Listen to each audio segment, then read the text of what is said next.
Hello everyone! A few days ago MiHoYo revealed the new patch 2.4 banners on their livestream, and surprisingly we will get 3 rerun banners this time. In this video I will focus on Zhao, Zhongli and Ganyu, speaking a little bit about their builds and playstyle first, and in the second half of the video I will talk about their possible team compositions to hopefully help you decide which of these characters you want to wish for. Since these are older characters, I won't go over their skill kit in too much detail. But I can already tell you though that these are some of the best characters in the game, so getting them is definitely worth it. So the decision to make here is if they seem interesting to play to you and if they fit your account. It's actually kind of weird that the banners next patch are stacked with crazy characters.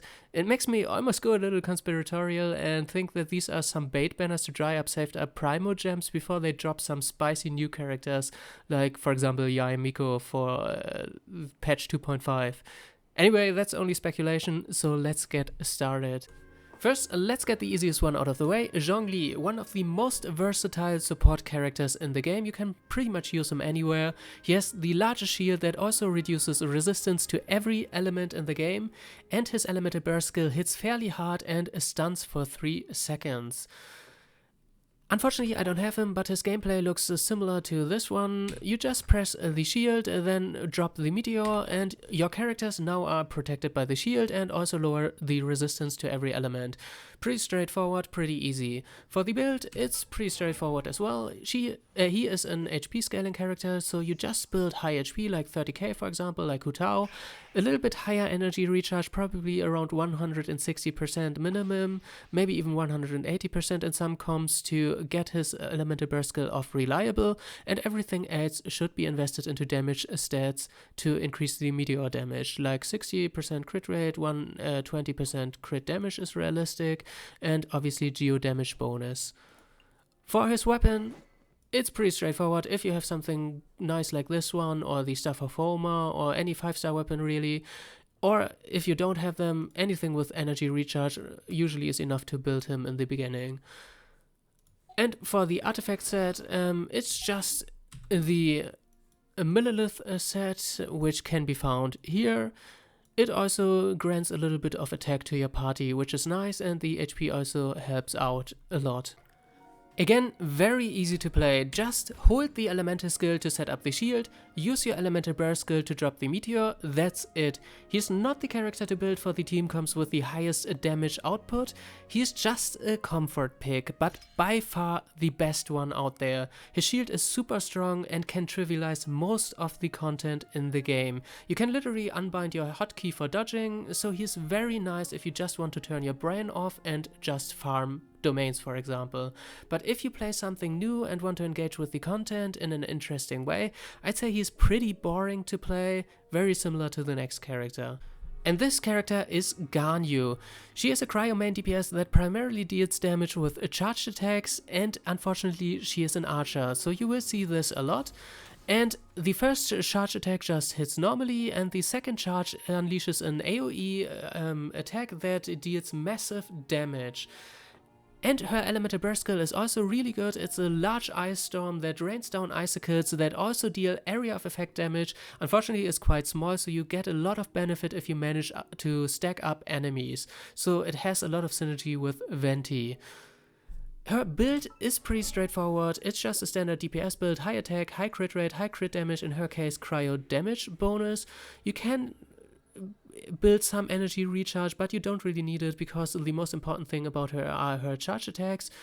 And if you want to run a melt build, you can even build some elemental mastery. Otherwise, if you would just want to play her in a freeze comp, you don't need it.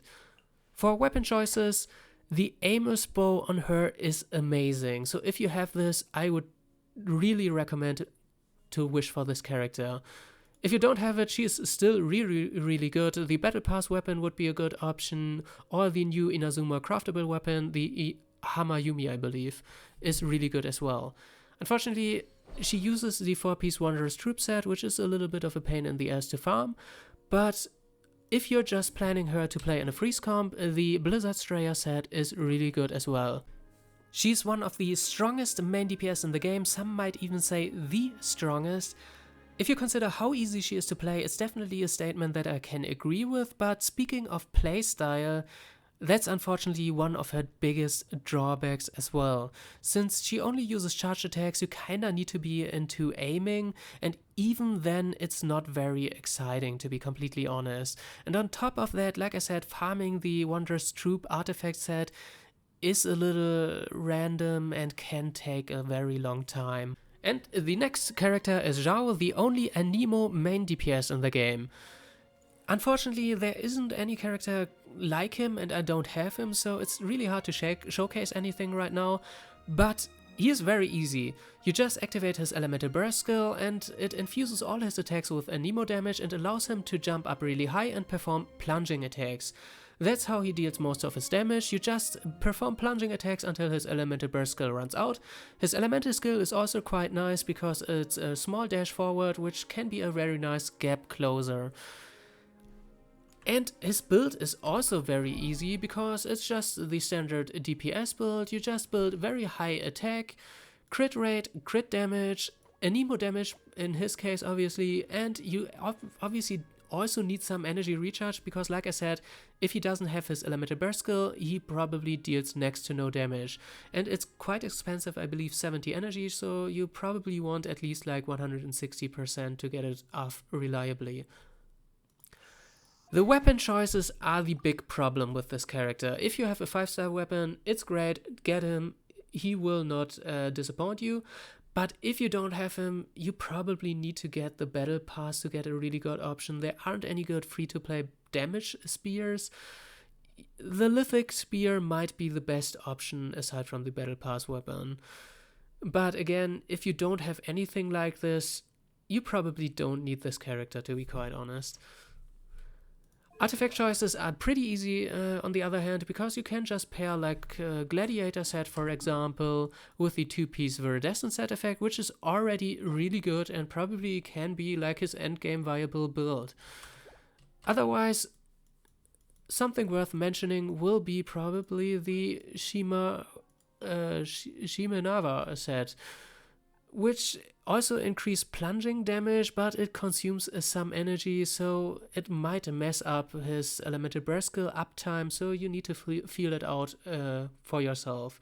So the safer option would probably be the Viridescent Gladiator mix. Zhao is another main DPS with one of the highest damage potential in the game. He only really deals damage when his Anemo infusion form from his Elemental Burst skill is up, but it is very high uptime, so it's not hard to manage like a Xiao or Hu Tao, for example. But he is jumping a lot, dashing a lot, plunge attacking a lot, which you might not like. I heard it's especially bad on mobile. Also, unfortunately, he doesn't really have any easy obtainable free-to-play weapons, so you might want to get the Battle Pass unless you have a 5-star weapon. And now let's get into team compositions. First, I'm not gonna go into too much detail with Zhang Li, because like I said, it's not about dealing the most damage with him, but he is just the best comfort pick out there. Obviously, he has especially good synergy with Geo teams or even physical teams or Zhao, but even with everything else, he is really good. Just pair him with a random main DPS, a healer, and another support, and he literally makes your team immortal while also reducing the resistance to every element and having some decent burst damage and a 3-second stun. And now for Ganyu's team composition. She has two very popular playstyles, a freeze team and a melt team. The freeze team consists of Mona as a Hydro support and Diona as a healer, hence Morgana, you might have heard of this comp, and it is finished off with Venti as a Anemo support to lower the cryo resistance. You can also substitute Jingxiu for Mona if you don't have her as a Hydro support, and Kazuha for Venti if you don't have him. You could also play Sucrose, but it's less optimal because Elemental Mastery doesn't really benefit this comp. And lastly, you could also use Bennett as your healer, but Cryo Resonance is really strong here, so Diona is actually pretty strong. And like I said in the previous video, I can see making use of Shenhe in this comp as well, and it would probably look a little bit like this. And the second option would be using the Melt comp, which consists of, again, Bennett, and Zhang Li as your pyro support and enabler. I don't think there's another good option. I don't think any other pyro support can reliably melt all of Ganyu's shots. But she is free, so it's not that big of a deal. And in the last slot, obviously another Anemo character to lower resistances, and Kazuha to increase the cryo damage of Ganyu, or Sucrose to increase the elemental mastery and increase the melt damage. And now for Zhao. He's actually really flexible as a main DPS because he just deals massive Anemo damage and isn't really reliable on any elemental reactions, so you can just throw him together with a random healer, for example Bennett, and 2 random sub DPS that just passively deal some extra damage, and this will just work out really well. But there is one very popular comp, that is this one. You have Jean as your healer, and it also activates the Anemo Resonance to lower the cooldowns on Zhao, and you get your Geo Resonance as well between Albedo and Zhongli. Zhongli obviously decreases the Anemo resistance of the enemy and also gets some extra damage from his Meteor, and Albedo also deals some passive damage, and if you have constellations on Albedo, you also get the extra plunging attack damage. So which one of these characters is worth your wishes? You need to like their gameplay, and it's obviously good if you like and have characters built that synergize well with them. It is what I usually say, but sometimes characters are as bad as Kokomi, where I generally advise to skip. Keep in mind that she didn't have the new artifact set when she was released, so she is better now. And sometimes characters are that good and convenient, and that's like switching the game to easy mode. If you struggle with survival in Abyss, you should try to get Zhongli. If you struggle with meeting the damage checks to get stars in Abyss, Ganyu is the easiest way to change that. Arguably, Zhao could do the same, but his kit is a little bit more special interest and requires you to at least kind of know how to use him. If someone asked me to name 3 limited 5-star characters that are a must-pull unit, both Ganyu and Zhongli would be in there. They progress your account by that much. But keep in mind, if you just want to have fun, their playstyle might get boring pretty fast. And with that, we made it to the end. Thank you very much for watching. I hope this helped you decide which of these characters you want to get. Stay tuned for more videos. Until then, have fun in Untitled, and bye bye.